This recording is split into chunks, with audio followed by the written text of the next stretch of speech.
It's because it's Germany. They're Germans. They're white. They are haters. My crowd was better than yours. I'm not exactly sure why this has somehow turned into a crowd competition as a response to people's lived experience, but there's no competition and there's no award. This experience has definitely opened my eyes to the toxic side of both fans and promoting tactics. Some of the things that I'm reading from social media just makes me feel like it has toxic written all over it, and I'm just thinking, man, I'm so glad I don't have friends like that. These are people that are in relationships with people, are baby daddies, baby mamas, and it's just not cool. Going to desperately analyze someone's page just to find something to say about them and feel like you are quote unquote clapping back in such a way where you make insults or bully someone is not a flex. I will describe the signs of a toxic fan. This will explain a lot of what we are seeing on the socials. I thought I'd take this opportunity to chat about a few topics surrounding the Vybz Kartel performance at the Summerjam festival in Germany. Everything that is discussed can apply to any artist.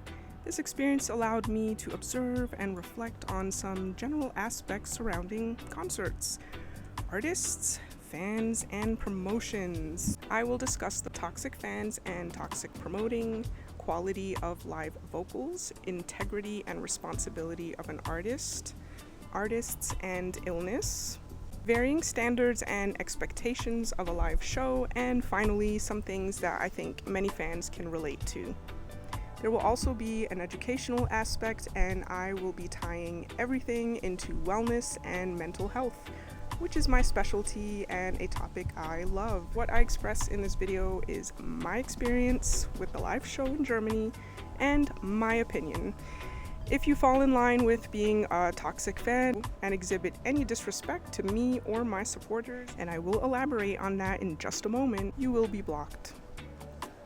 Remember, you are free to keep scrolling or make your own content. Timeout. You're probably wondering who I am and what is my background. Hi, my name is Joannis. I'm a neurodivergent creative and a wellness advocate. I write, narrate, and as of recently started making videos on a variety of lifestyle topics. I am not from Germany, but I do live in Germany currently, and I come from a multicultural family and have lived an international life. For the sake of this topic, my dad is Panamanian and Jamaican, and my mother is Belgian and Italian. I'm basically walking diversity, and yes, I was raised with all of these cultures.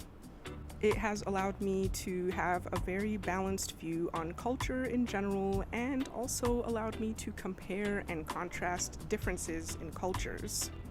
My discussion and perspective will reflect all of those things, and my work is open to all, and feel free to check it out. I think it's really important to first define and distinguish what a toxic fan is. This will help you to understand, identify, and articulate the typical behaviors of a toxic fan.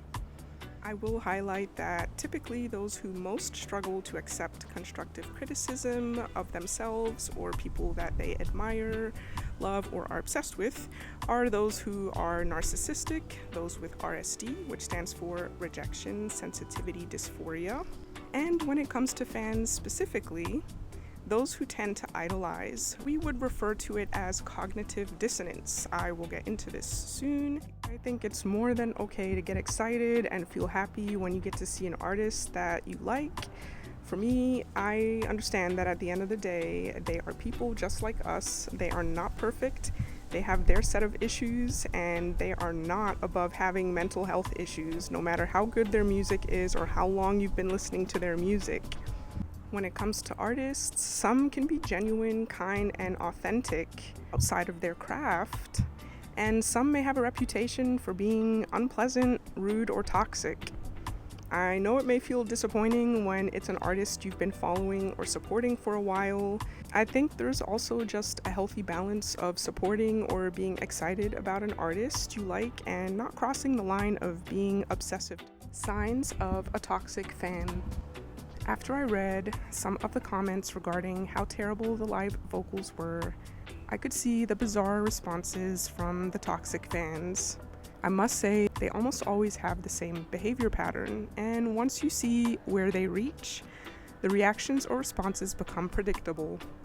The common patterns or responses that I noticed were they act as though the artist is a god and idolize them. The artist can do no wrong and they defend and deny everything. Place celebrities on a pedestal, viewing them as role models, which can lead to an unwillingness to acknowledge or accept their flaws. This phenomenon is often fueled by the curated and often unrealistic image celebrities present, particularly on social media.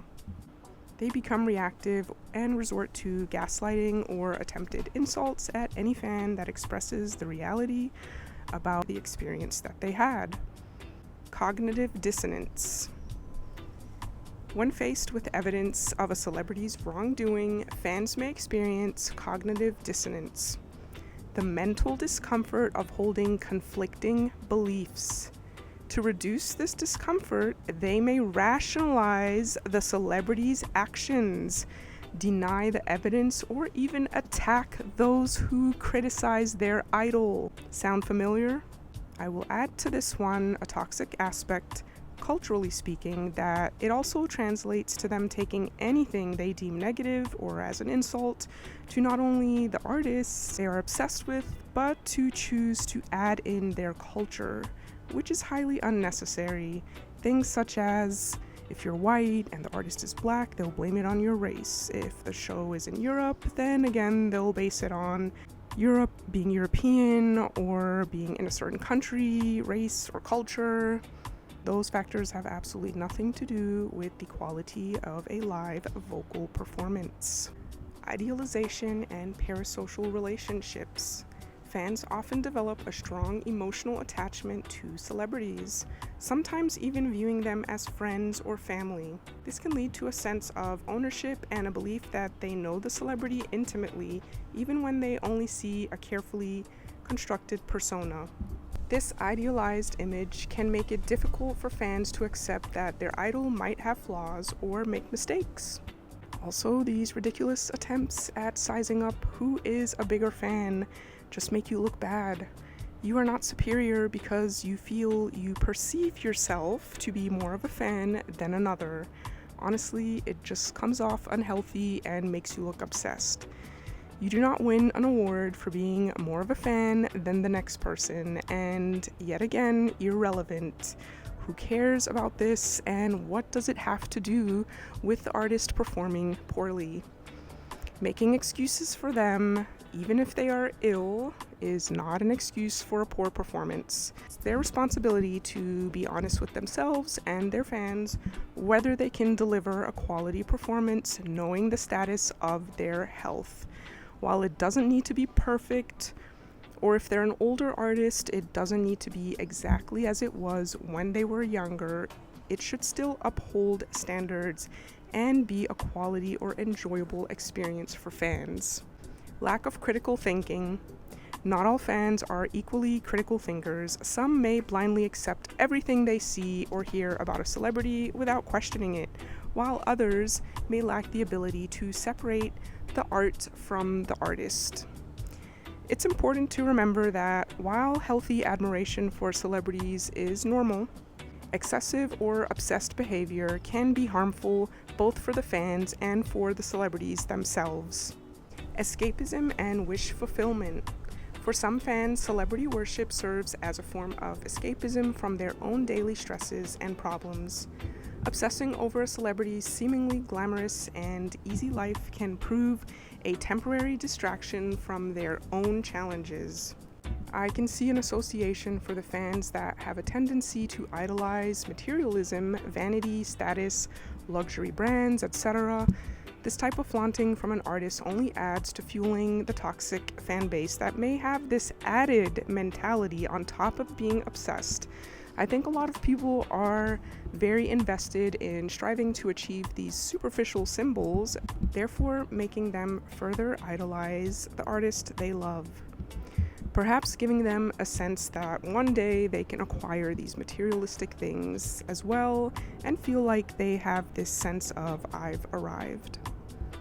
Now, keep in mind, guys, it's not because a person flaunts materialistic or superficial things that it means you've arrived. Understand that maybe to some people it does. To each their own in that regard. Every person's definition of arriving will vary, I suppose. I place zero value in these things. My value comes from within. What I find value in over superficial things is internal growth and things like more self-awareness, being open and able to accept criticism, being honest, vulnerable, caring about your health, your mind, and generally being a kind person. That to me is the real flex. Next one, I saw people saying the sound system sucked and that was the full reason to blame. Yes, it did suck, but so did the live vocals. Labeling truth or constructive criticism as hating. Doing this can be toxic. Let's just stop labeling people's lived experiences as hating. Something that I definitely see with the toxic fans are issues with denial, acceptance, and gaslighting. Lastly, I saw a lot of crowd comparing and crowd blaming. I'm aware, generally speaking, that different crowds have different energy. This is true. But this is not a matter of crowd competition or comparison. Again, this has nothing to do with live vocals of an artist and is entirely separate from the quality of a performance. Artist vocals. Now, I know a lot of people were excited and really consider some of these moments to be a legendary moment, understandably so. And there was just a lot of anticipation surrounding these performances. I noticed that it seems people are very hyper-focused on crowd numbers. I feel they may forget about the value and meaning of quality. Or for some, perhaps kissing, maybe desperate for reposts, desperate for validation, likes, follows, whatever the case. But I would like to take this time to highlight things that have absolutely nothing to do with an artist and their vocals in a live performance. Crowd lyrical knowledge, crowd hypeness or energy, crowd size, crowd ethnicity, race, culture, level of fandom, such as whether one person is more of a fan than another, and these are some factors that could partially affect the sound of a performance, using full or partial playback to give the illusion of a better performance. As for a sound system, it does have an impact on the quality of the sound, however, is never 100% to blame for the live vocals of an artist. Now, let's talk about factors that have everything to do with poor live vocals. Lack of training and practice, with things such as breath control, pitch, etc. Yelling into a microphone, being intoxicated, sick, tired, nervousness, or fear of crowds. I will give an example of how the crowd has absolutely nothing to do with the quality of live vocals. Crowd A knows zero lyrics, crowd B knows all the lyrics. Neither case has anything to do with the ability of an artist to perform live. Flexing a crowd, to me, is not a flex. I'm there to appreciate the live vocals and performance of the artist. I could care less about the energy of the crowd or the singing of a crowd, the number of a crowd. I want to mainly hear them singing. I don't care about whether the crowd is hype. I don't pay for me or the crowd to sing the majority of any given song. I'm not there for the crowd.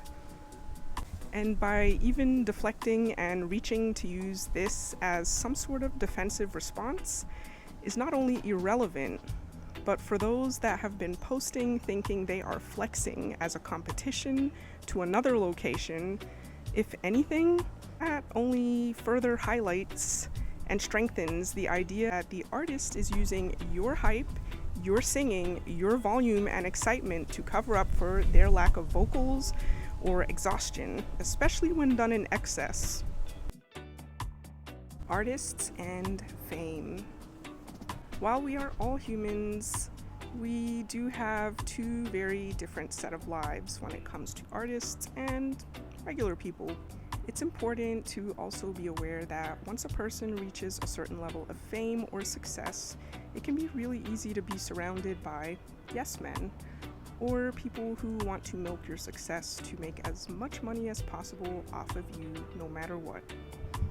On the other hand, you may have people who are honest with you, but some artists are narcissistic and their ego won't allow them to accept constructive criticism, so they resort to rejecting or firing all those who are honest, only to have them replaced by, you guessed it, yes men. These factors can result in preventing personal growth as an individual and as an artist, and certainly lead to things like reduced quality of performance and relationship with the fans, or reduce the longevity of a career. Doing this may lead to things eventually catching up or falling apart. Concert expectations. I will generally say that when it comes to a concert, while I don't expect a flawless performance, I can appreciate for an artist to be on time. Quality sound. I believe it's you and your team's responsibility to do sound checks, rehearse, be healthy, and well rested.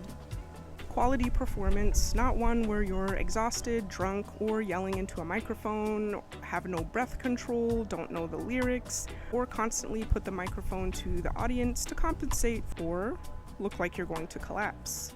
If you need a break, just take a few minutes and have your band or DJ play some music. That's fine. And then I would say, of course, it's nice to have genuine or fun moments to connect with the audience. Lastly, I would add to that to keep the songs original, the original beat, the original way of singing it, not to do a different version. Give the people what they love. Vybz Kartel in Germany.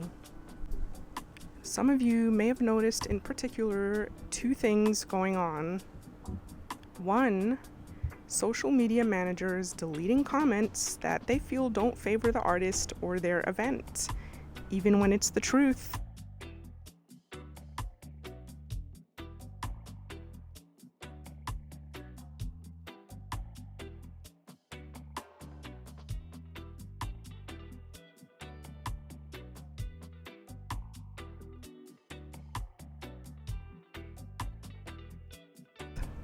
These factors I mention only beg the question that if you or your management team is rejecting constructive criticism about the quality of your tour or your show, have you now crossed the line of integrity? Are you selling a lie to the people and just getting away with it? These are certainly valid things to reflect on. 2, toxic fans who were mostly not present have been flooding the comments on every post made by an artist they idolize. Both of these factors only end up silencing the people who were actually there and the truth of what is happening regarding live vocals. And according to some people, I learned this is apparently not just limited to Germany and also not limited to post-incarceration. Other people claim that he was never a good live performer, or that it was not his strength, or I also saw a lot of he's more of a studio artist than a live performer. Now, you are free to look up the comments or look up old live performances and judge them for yourself. Knowing what I know now, no amount of fire emojis or verbiage such as sold out, shuts down, historical moment, epic show, or this sort of overhyping changes the reality, nor is it an indication of a quality live performance. The gaslighting will simply not work on the people who are noticing and voicing this. This is their lived experience. Remember that everyone has a right to express their own experience, their own perspective. You also have a right to accept whatever live show standards you have for yourself, but to sit there and gaslight hundreds of people with valid concerns and expressions of their lived experience makes no sense because it doesn't change their experience. I mean, imagine you being with a toxic partner, were abused or manipulated, and then imagine they go with the next person, and then you encounter this person, have a conversation, and they just pretty much gaslight you and tell you, well, that didn't happen to me, and well, it must be you, and it must be because you're black or you're white, or it must be this and it must be that. Come on now. It's really unnecessary, and there is space for everyone to express their individual experience without you attacking them. This makes you look bad. I experienced a mix of emotions, as I imagine many other people did as well. I would say once the concert started, I was very confused for a moment. I wondered whether Vybz was on stage yet, or was this the promoter singing his song? Being that I was in the middle of the crowd, I zoomed in with my iPhone, and surely it was him. The live vocals sounded pretty bad. Being that I'd been a fan of his music for 20 years and never thought that I would actually get to see him live considering the previous circumstances, let me just say I was really excited to see him. During the confusion, I even told myself there must be some sort of issue with the sound system. This is not possible. And I was looking left and right and looking at other people who also had their jaws dropped. Everyone looked completely confused. I think even if you wanted to sing and know all the lyrics, it was such a moment of confusion that you can't even sing. You're just trying to figure out what is going on. I could hear the chattering of the crowd, just totally not focusing on the performance because it sounded poor. Everyone was pretty much saying it sounds really bad, like what is going on? I did stay for a few minutes, and I noticed several times when the camera zoomed in on the crowd, a lot of people did not look too happy, and some people were covering their ears. I know initially the sound was very low, and then after they put the sound too high. But regardless of the sound being low or high, the live vocal quality of the performance was just not good. And it's okay, he's still a great artist, but it's just that I think it's a matter of whether he cares or not to hear it. And I think maybe a lot of people are just so starstruck and caught up with this legendary moment of seeing this celebrity that I think people may idolize, that it just makes them kind of overlook everything or be in denial and just not accept that, let's be honest here, it's not a great live performance. I tried to see if things would get better, but our entire group felt the same, and we all decided to make our way out of the crowd. Noticed there started being gaps in the crowd because a lot of other groups were also leaving.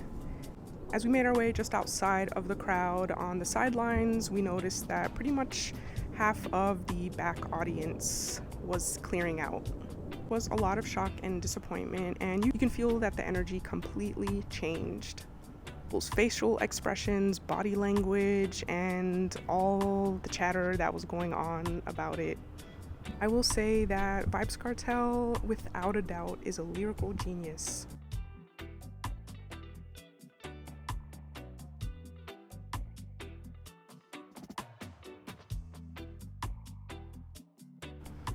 Now, I did leave a comment. Maybe some of you have already seen it. I thought it was very genuine, honest, and positive, but I understand that I think when it comes to the toxic fans, they will not see it that way, but I believe that most people that had a shared experience fully understand and agree with the comment that I left.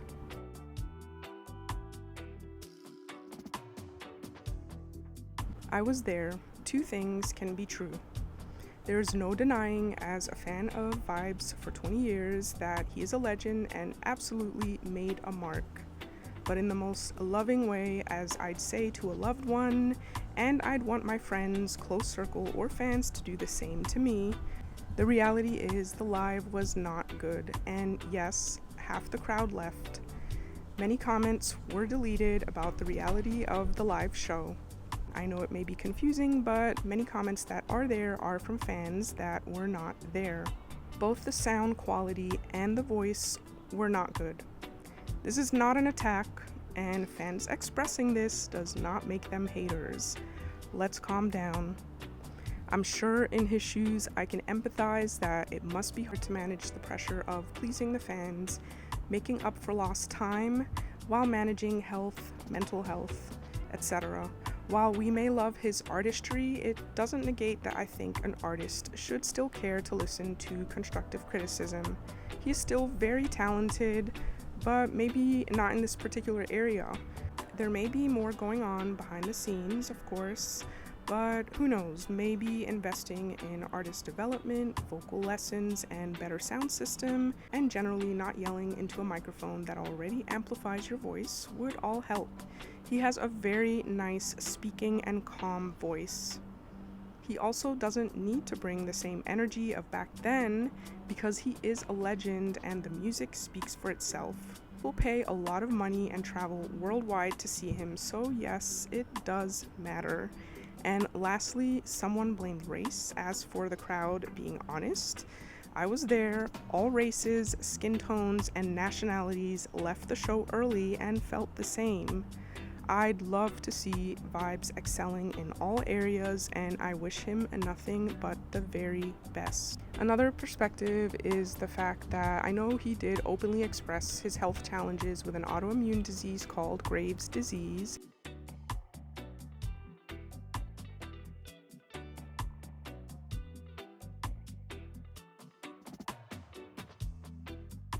But on the other hand, while living such a public life and posting videos of himself doing things like drinking liquor, smoking, combined with a demanding world tour, resulted in some of the comments that I saw. Naturally so, I think it made a lot of people question, is he really prioritizing his health considering what people are noticing?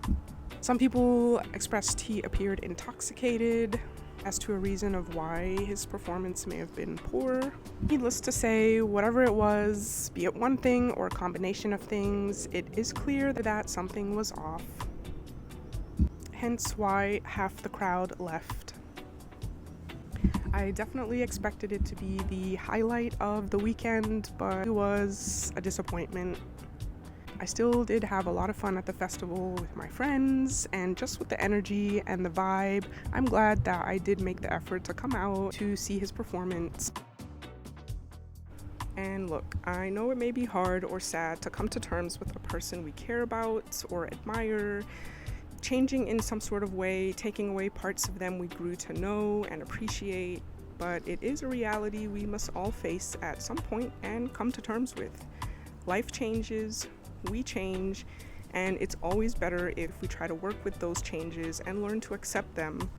Otherwise, a lack of accepting where we are now can result in stagnation or tormenting ourselves or those around us over how we used to be. And I'm not with the whole mentality of discarding an artist because they changed due to health or age. I also don't expect everything to sound or be the same throughout the span of their career, but I think many fans would prefer for an artist to put themselves first and maybe do things such as reduce show frequency or modify the way in which they perform, especially if it means everyone can experience a better quality performance. The thing is, it is his life, and so long as there are people who will enable it, whether it's those close to him or the fans, there's really no reason or no need to stop how things are being currently done. I mean, why would an artist feel like they have to improve an aspect of their creative outlet if they're making money in that area and there is a demand? Well, we can only hope that constructive criticism can be valued and used as a tool for improvement, not for just artists, but for everyone. I think for me, in this past week since the concert, I see a toxic cycle of one aspect feeding another aspect. But hey, as the saying goes, birds of a feather flock together. Quite frankly, after doing some reflection and writing on this experience, I've had enough. All in all, there are far more important things going on in the world. Alright, well, that wraps it up. Stay toxic free.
Come from far. Now look and go feel. Put it against timing must be real. Right, ups and down the side road and the time that you would have on the side. That's why we are sad and happy with you.